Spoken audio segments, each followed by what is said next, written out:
Hello everyone. Today this is the 10th session of this literary festival in which we will hear poems.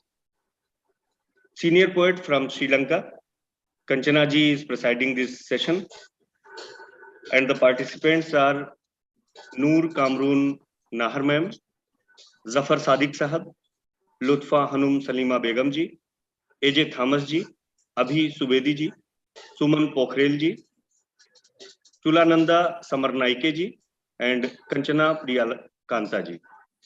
Kanchana ji from Sri Lanka, Noor ji from Bangladesh, Zafar ji from Bangladesh, Lutfa ji from India, AJ Thomas ji from India, Abhi Subedi ji from Nepal, Suman Pokhrel ji from Nepal, Chulananda ji from Sri Lanka, and Kanchana ji from Sri Lanka. My heartily request, first you kindly introduce yourself briefly and then present your poems. A time limit of 6 to 7 minutes for all. So please follow the time limit. And now I continue with the first participant, Motarma Noor Kamrunner ma'am. Assalamu alaikum. Assalamu alaikum. Namaste. I am Noor Kamrunner. I am from Dhaka, Bangladesh. Firstly, I convey my deep gratitude to Foundation of Short Writers and Literatures and Sahitya Academy as well.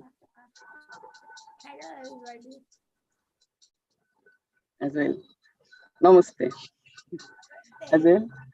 I am working some of the branches of literature. These are short story, novel, essays, and poems. I have keen interest on gender issues, and I have some works on gender issue also. Now, I presenting my poem. The poem name is "We Had No Religious Identity." In this poem, I have protested against religious discrimination and communal discrimination, and as well all kinds of discriminations amongst the human beings. My poem name is "We Had No Religious Identity." At the primary level, Siti Rakha was my closest friend.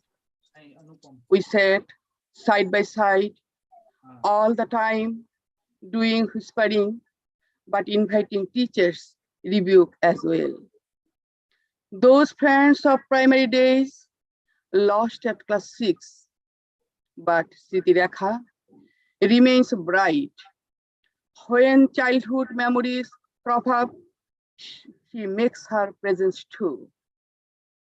Shubroto Borua called me sister, gifting me palm candy, walnut, peanut, and toffee. Once bought a deep red cardigan too. Winter in our town was quite strong then. Cardigan was a must on my pneumonia-tested frail physique.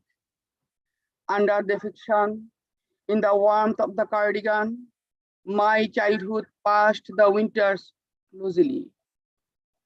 Mother looked at it and exclaimed, "So soft, so warm, and so beautiful. Could we ever buy these costly things?" Maria and Rahima become close at high school. Our household slept by then. Mother bedridden, spiders draw their nets on the wall at will. The window rods are dusty. The dimmed eyes are reflecting the fading twilight. The thick black hair is shoddy and remains beyond the touch of oil.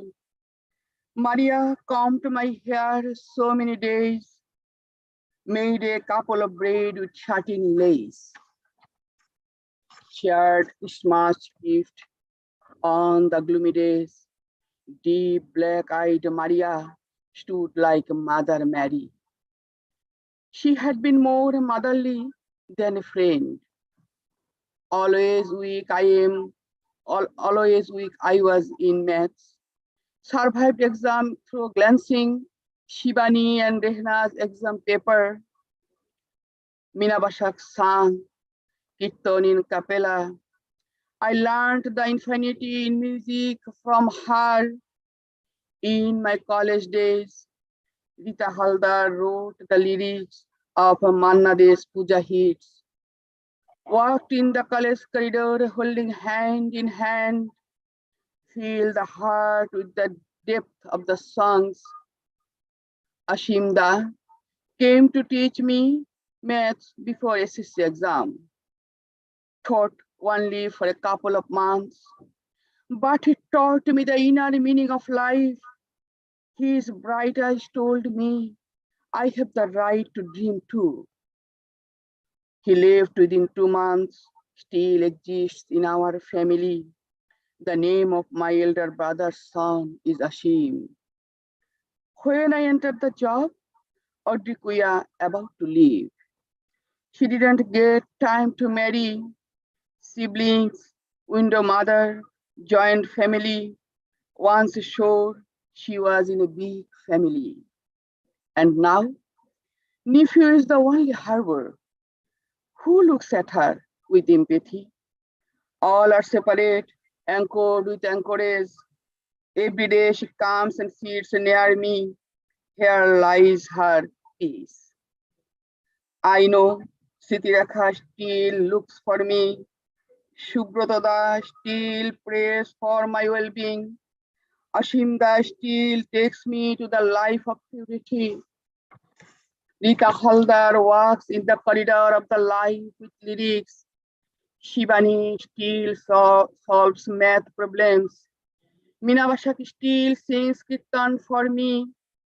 Odrikuya still considers me the white water.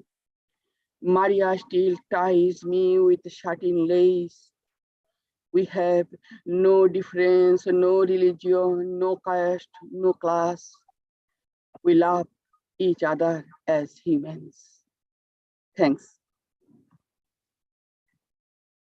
One more, ma'am.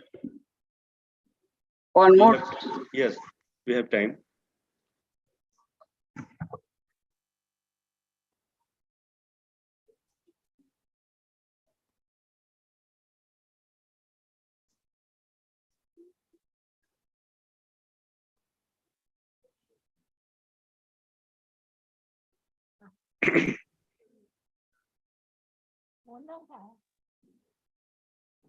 Just a minute. No problem.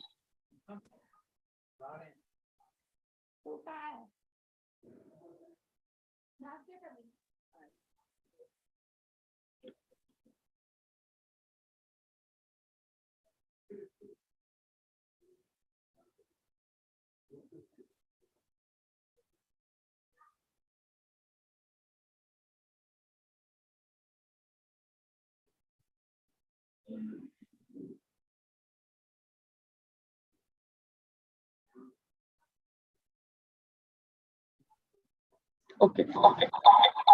My second poem name is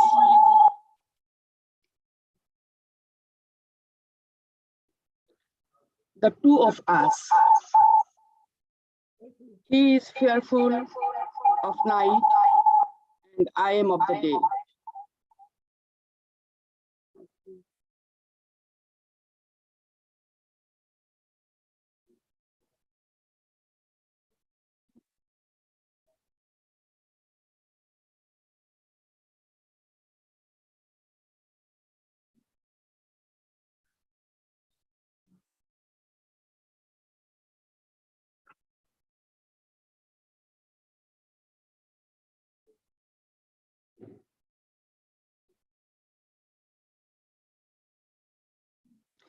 The two of us.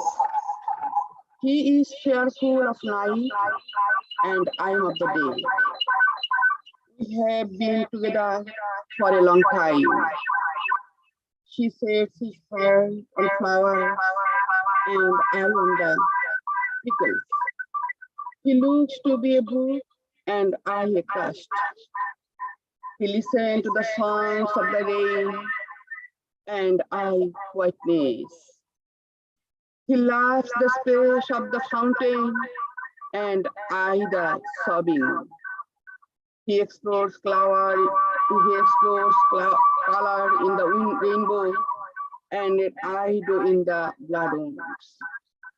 He floats a balloon in the sky, and I on the earth. He longs for the ocean blue, and I of lotus of pain. We have been together for a long time. He is scared of night, and I am of the day. Thank you, ma'am. Thank you. Now I request to Lutfa ma'am to kindly recite her poem.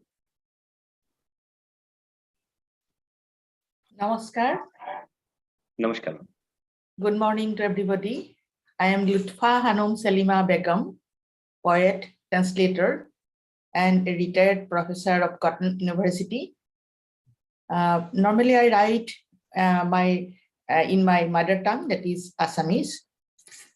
And I'm going to recite my poem in English translation. The bird is flying around. The bird is flying around over hills and dales, over rivers and brooks. It flies. If it could find a tree to rest its pairs of fine wings and tiny throbbing heart. If it could find such a tree as tall as the rain, with branches and leaves as long as a river.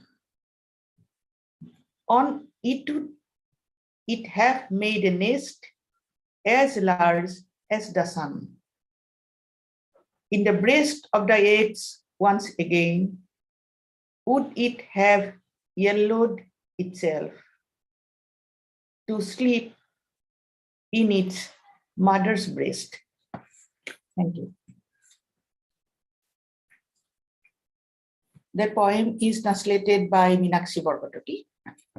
My next two small poem, Letter. The grass wrote a letter to the sky. The grass wrote a letter to the sky. The wind came and carried it. The sky flits about, looking for a shower of rain to send its reply. Next, the poem is Crescent. No one turned up. No one turned up in the festive crescent of love. The lamp kept glowing. I dug through the night, but didn't strike water. Both of the poem translated by Pradeep Asarja. My next poem,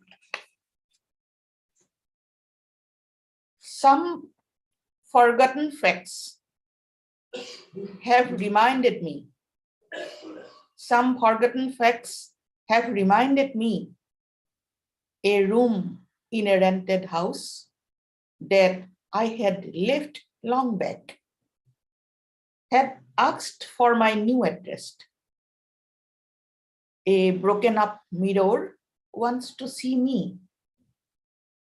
Actually, these things had wanted to make waves on my bones. The mirror wanted to preserve my image. Something would have happened to all these if they had a heart. This poem is translated by Vivekananda Chaudhary.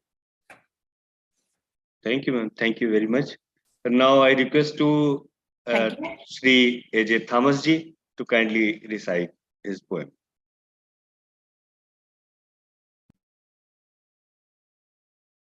Sir, kindly unmute yourself.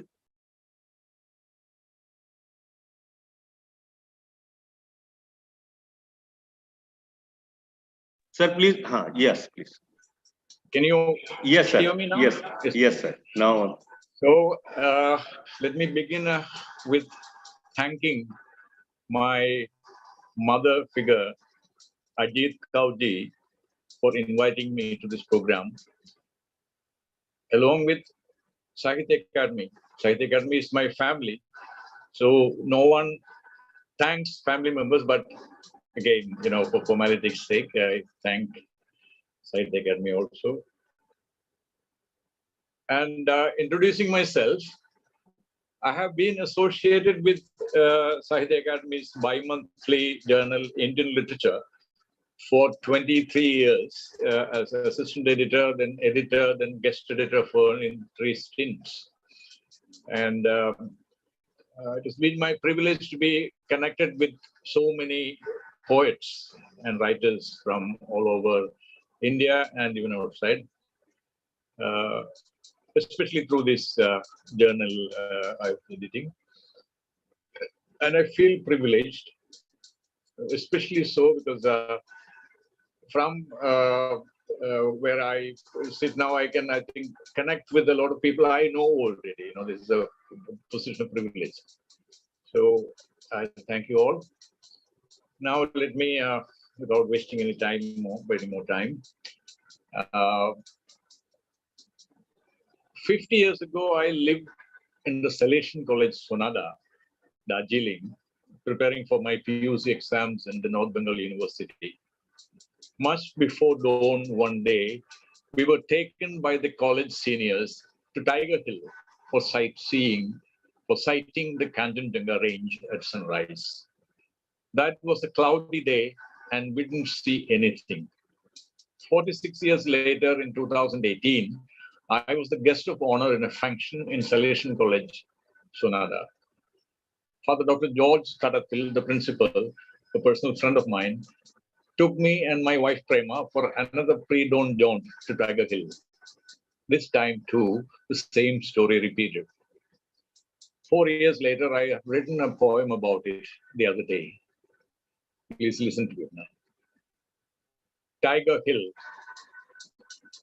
Stretching out your palm, reaching out to grab a flighty butterfly, a dream slice of your teen years, a string of nostalgia tugging at your heart. You arrive at a dreamscape where you went in the wee hours, still distant from dawn, in the misty, grainy dark, smelling of pine resin and assorted Himalayan flowers, drawing in air fragrant with herbal odors smarting your lungs. You reach Tiger Hill along with your band of eager minds, virginal bodies with unlimited reservoirs of restrained strength dedicated to the Lord. Your eyes trained on the northwestern horizon, eager to spot the liquid gold pouring from Kanchenjunga right across the chasm, with Kalimpong near the bottom and the Teesta flowing ferociously by. But your eyes are strained in vain. Today is not your lucky day. The pre-dawn grayish dark laced with strands of mist, the white men and the brown sahibs who subjugated a martial race, lately the treacherous remote puppetry, Gorkhaland, an unfinished dream. No golden lining anywhere in sight. The same scenario repeating itself 46 years later. No sight of the Golden Range, nor of any other Himalayan peaks. Everest to the left, straight opposite though from Sandakphu, but never sighted. This time too, giving up the quest for gold and aiming for Gangtok, down from Kalimpong, alongside the jade waters of Teesta. Perhaps some other day. Chasing the golden mirage has been our lot. So I'll pass to a couple of years to 2020 March. I was in Delhi at the time, like you all know.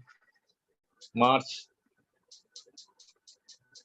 3rd week, we had a lockdown countrywide because there was something in the air.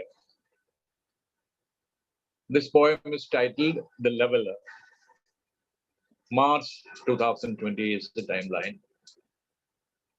I am under house arrest because of a germ. The brief Delhi spring is passing before my eyes. The coil's insistent, penetrating, infectious cooing. The late afternoon slanting sun rays washing over the mulberry tree opposite my balcony. Unclaimed yet by the boys of the neighborhood, the ripe mulberries flash a derisive smile. Stillness has enveloped all around. The hundreds of thousands trudging home over hundreds of miles, fleeing the toxic humans of this megalopolis, riven with caste, class, and communal violence amidst the unseen enemy's attack. Remember that there was the time of the Delhi riots. Some fall dead on the roads, their throats parched, stomachs burning. What a shame to be ensconced in my home, away from harm's way, and pretending that all will be well. The leveler, ready with the sight, whose sweep I strain to evade, can shapeshift into a new strain and creep in, I know. Life and death, playing hide and seek every wakeful moment, and I striving to be aware of the sweet living present. But for how long? While even the biggest powers of the world with the ultimate lethal weapons are humbled by this elusive foe, pushing humanity to the level of individual survival. What is left? Merely each one on one's own? What has happened to the edifice of human civilization and its constructs? There's a small 4-line poem as a corollary. It's titled Back to the Cave. Back to the cave, back to the womb, embryonic, destructuring society, confining to closed rooms. And I'll stop this COVID season with a small, yet another poem. It is at the later stage. It is at the second lockdown and all that. Out of joint. The whole edifice of our known world has cracked up and crumbled. Surviving in it is tricky every moment. Even after defacing your face with a mask, keeping that warm handshake and hug 2 meters away from you, dreading anyone closing in on you spontaneously, you have been ready for your own lonely existence in a future world that's shaped with the put-together debris of your former world. You remain adrenaline-driven, ever alert, ever vigilant. So many of your friends, people known to you, have taken the permanent exit out, or have rather been forced out. You're filled with anguish. You ache in their memory. And yes, you dread the possibility. It could easily be you next. Your social habits, fun, crazy shenanigans are all gone out the window. Now you don't know how to create a new space for you, and hence the cyberspace takes you in. Grown dreary, you stop the umpteenth online meet and unplug. What then? Read books? Watch movies on Netflix and Amazon Prime? Getting your provisions home delivered, browsing the net for your daily news, venturing out at dawn for your morning walk, looking over your shoulder for the police to call a halt. You are you're not yourself. What is all this about? Is there time? More time for a small one? No, sir, please sum up. Yeah, thank you. Thank you very much, Thomas sir. Now I request to Suman Pokhrel ji to kindly recite his poem. Namaskar, everybody. I would like to recite 2 of my poems. And the first one is very short poem. It is titled as Every Morning. Every morning, Every morning, I wake up with the news of bloodshed. I feel my body desperate to know whether I'm still alive. I express my thankfulness to the only Savior. Thank God, my name isn't in the list of those who died or were killed yesterday.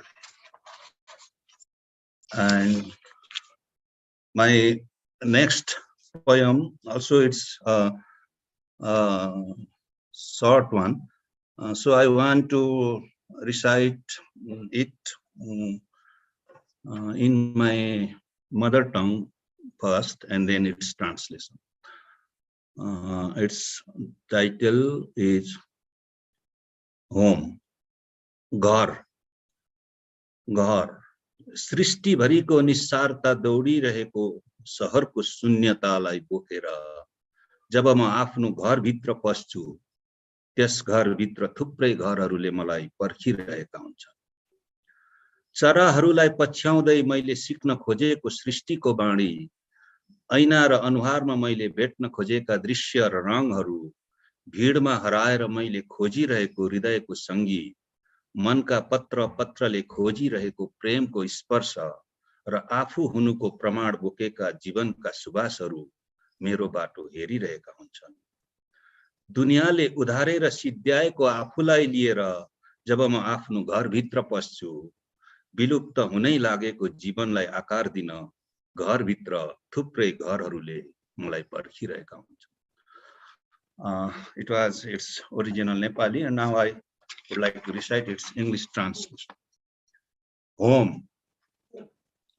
Carrying the emptiness of the city filled with the banalities of the world, as I enter my home, many homes seem to be waiting for me. The tune of creation I wish to learn following the birds, the view and colors I wish to see in the faces and in the mirror, the music of the heart I search in the crowd, the touch of love each layer of my heart looks for, and the fragrance of life that carries the proof of being, all are looking my way. Having been wrapped upon and drained by the crowd when I enter my home, to give a shape to this life that is about to perish, many homes seem to be waiting for me.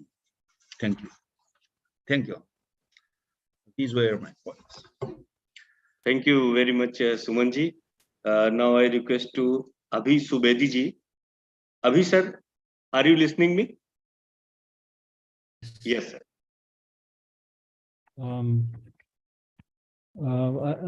I want to recite two short poems that I wrote in Tokyo, actually.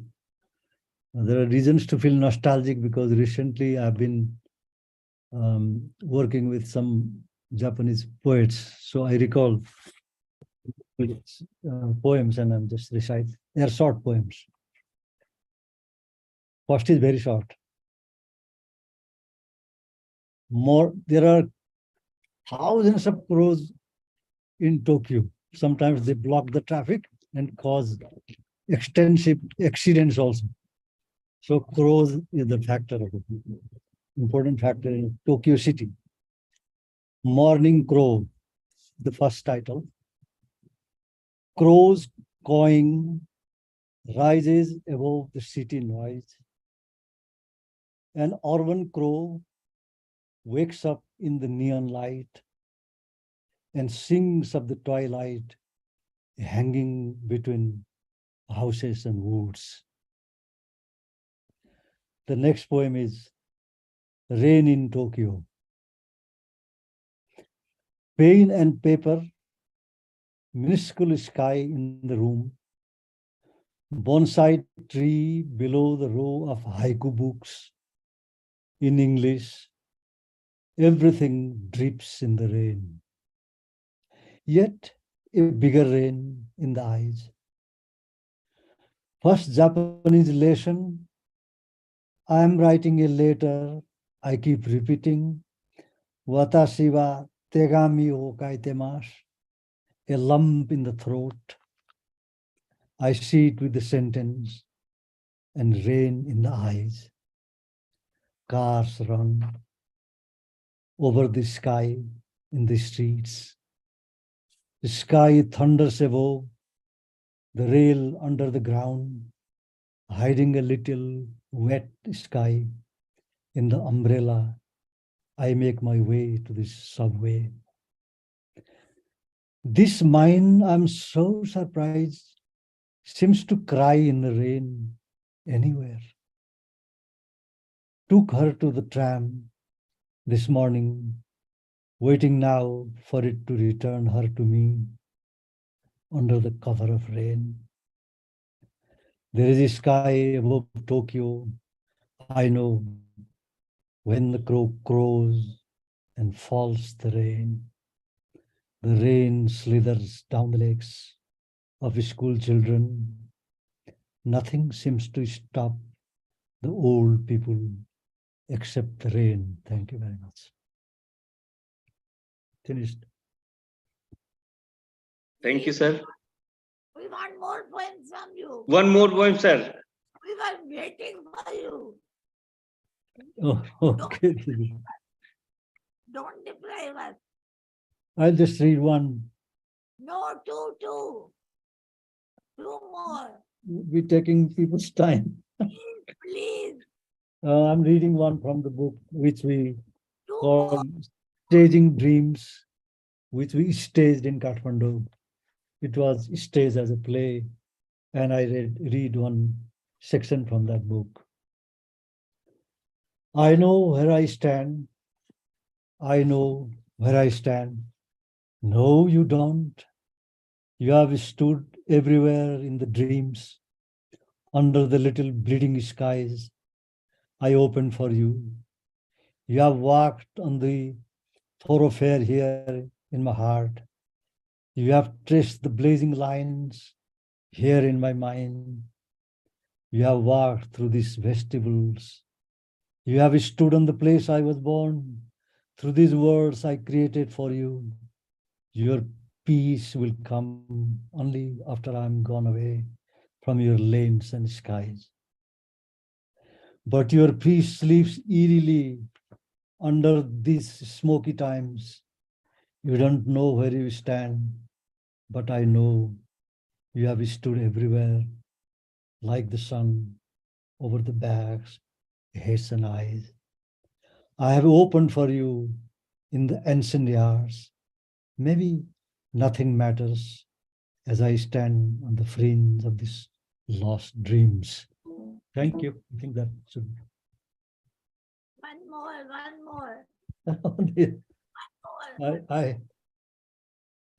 I'll just read a very short poem, which is included in this very collection. I'm sorry, I'm fumbling. Height, a very short poem. Height. I see my height when you pull me down. I feel the pain of parting when you shove me around. I feel the silence you leave behind in the tumult of the city, restaurants and dusty clouds. I see the dreams you scatter like birds with tired wings, flying down the sky between us for a rest between the words and sounds. Thank you very much. Thank you, sir. Very nice poems. And now I request to Kanchana Priyakantaji, the young chair, to kindly recite her poem.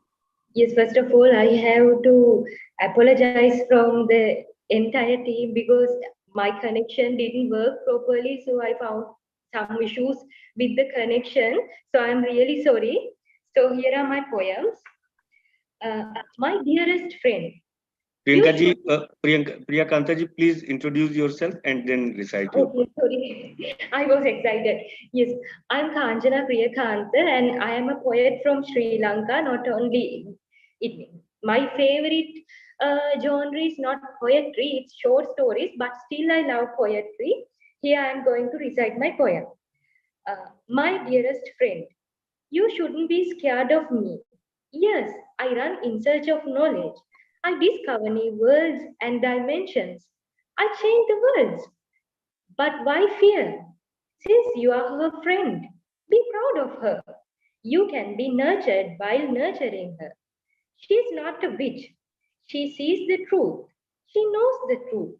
Hence, she will make the world comfortable for you.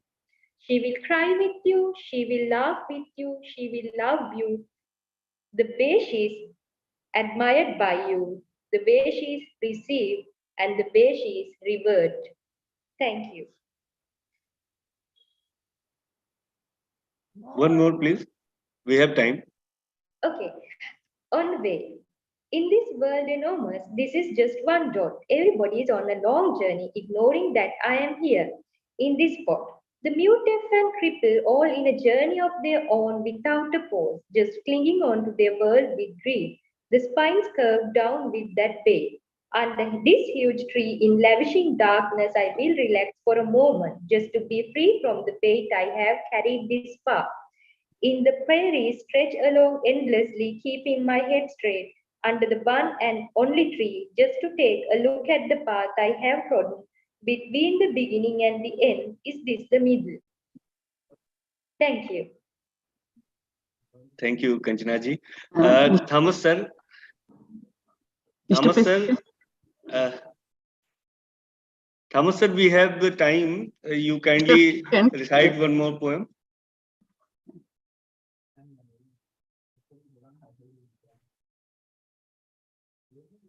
Mr. President, Please unmute, sir. Sir, kindly unmute yourself.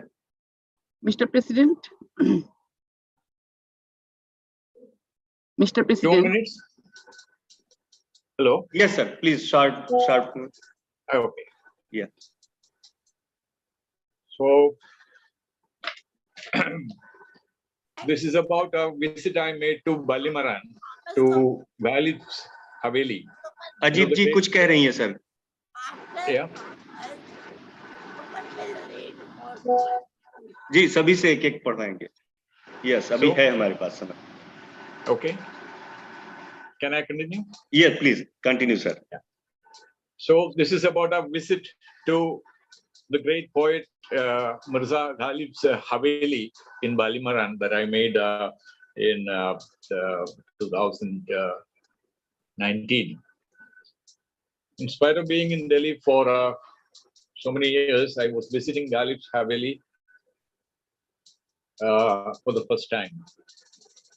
The timeless poet shares his home now with the shop. Never mind, faring better than many of Delhi's beloved bards who upheld the Ganga Jamuni Tehzeeb and yet have left no earthly trace. One can only gaze around at the relics of his life with a lump rising to one's throat. Such exalted conceits, wordcraft, humor, unbending sense of honor, bruised by history's nasty turns, perpetually in death, yet never perturbed in his angelic self. Homeless, ever roaming in spirit, he would have little value for a majestic dwelling place like this. He would even forgive the garish facelift given to his long-lived-in one-time quarters. He knows these, and the countless tomes churned out about him are well-meaning attempts to keep his memory alive. He would even forgive this, my lame verse, in his name. Thank you. Thank you. Now I request to Noor Kamranji to kindly recite one poem. Thanks. Firstly, I want to say that I am one of my poem is translated in Hindi. My friend Gopalash translated in Hindi, so that I want to share with you this translation. Firstly, I read my English translation poem, and then I did the Hindi translation. The poem name is Illegal. You have made my body lawful at the cost of a marriage contract by cabin. Whole of this body is legal for you. Hair, nails, lips, cheek, breast, and neck. all. Everything is under you. You are the owner of this body. You may build or destroy as you like, play with it, touch if you wish. In love, in trust, and as obligation of practice, cultivating the body through whole season, harvest crop of happiness, suck honey, accumulated drop by drop. I also kept this body like a temple, compact due to delusion of lawfulness, kept untouched in front of thousand eyes, on a saucer nearer to your touch.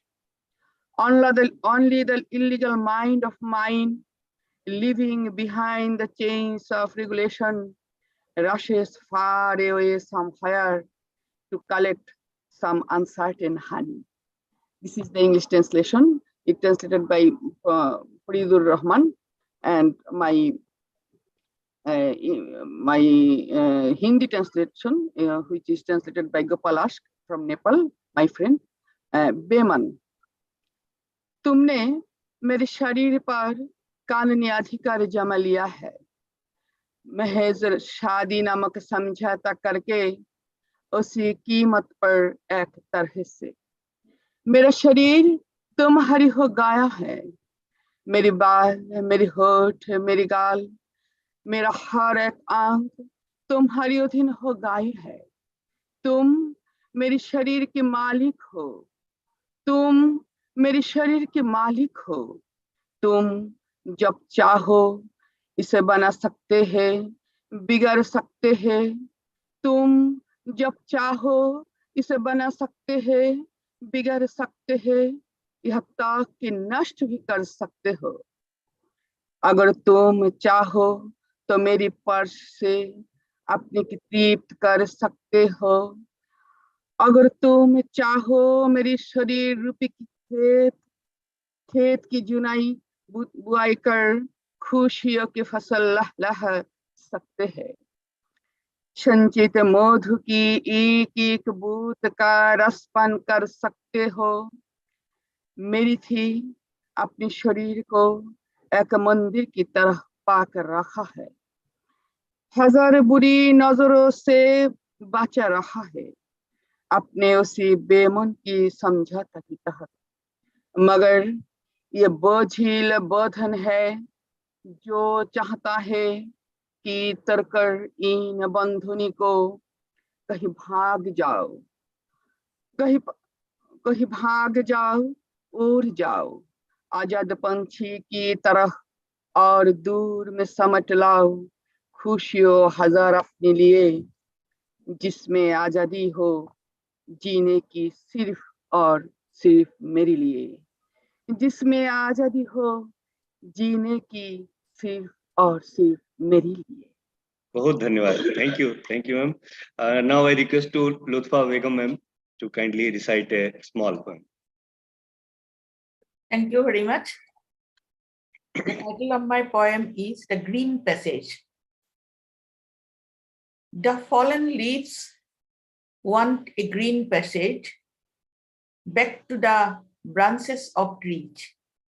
The fallen leaves want a green passage back to the branches of trees. The birds want to be yellow inside eggs. The river wants that the dead fish return. The shadow wants to be trees, to be human hearts. The smoke wants a red path back to the heart of the fire. The water would be stones. The stones want to dissolve in human hearts. And me, melting in you, seek a passage back to me through the green, through water, stones, words, and tunes. Thank you. धन्यवाद madam. अब मैं सुमन पोखरेल जी से अनुरोध करता हूं कि वे अपनी एक कविता का. सुमन जी, आप मुझे सुन पा रहे हैं? सुन रहा हूँ. किसी और को बताइएगा, मैं फिर अच्छा। तब तक हूँ। अभी सुबेदी जी, आप एक छोटी कविता पढ़ना चाहेंगे?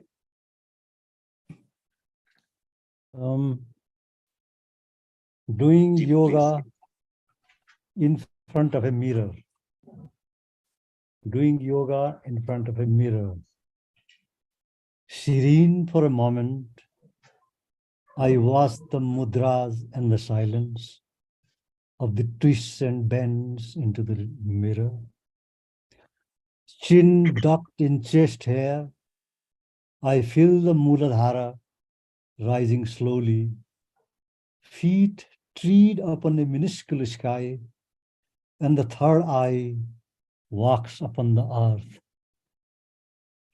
My silence tells the cosmos to its face that this body is a force to reckon with, not unlike the silence of a bamboo tree, making the sky bend to its will.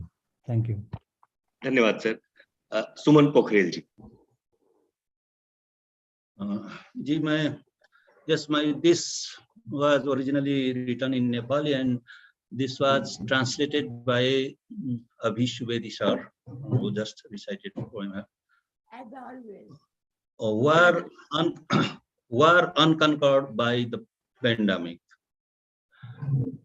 The work about to begin got entangled. The meeting about to happen remained stuck. The regular rhythm of the human all became deferred.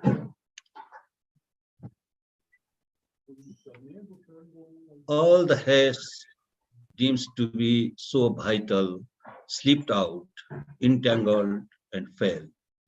All the hogs so pinned for tossed disparately in scheduled spaces. The pupil's regular rhythm of karma changed and became chaotic. But the footsteps of high spirit did not stop to move. The bright rays of hope did not stop to shine and did not slumber the million windows and doors of the Madrid's alternatives. Scenes and colors may have changed, the walks and paths may have been blocked, but the perennial speed of life never stopped to advance. Thank you. Thank you, Suman sir. Now I request to Kanchana ji to kindly recite a poem. After the last train, the platforms are empty. At the railway station, except for a lost passenger or two sleeping on a bench, is a man without knowing where to go. Where have they gone? The people who swarmed during the day, leaving the useless night for someone who is lost. All the machines have stopped. The city is silent. Only a clock is ticking again and again, showing the time to depart. A moment of hesitation for not knowing to stay or to leave. The decider is lost for sure for not having a bell to summon him. Though he knows that he has to leave, he doesn't know the exact hour to leave. Thank you. Thank you, Kanchana ji. Thanks to Kanchana ji and Noor Kamrun Nahar ji, Lutfa Halum Salima Begum ji, AJ Thomas ji, Abhi Subedi ji, and Suman Pokhrel ji for your very nice poems. Heartily thanks on behalf of Sahitya Academy and Poswal. Thank you very much.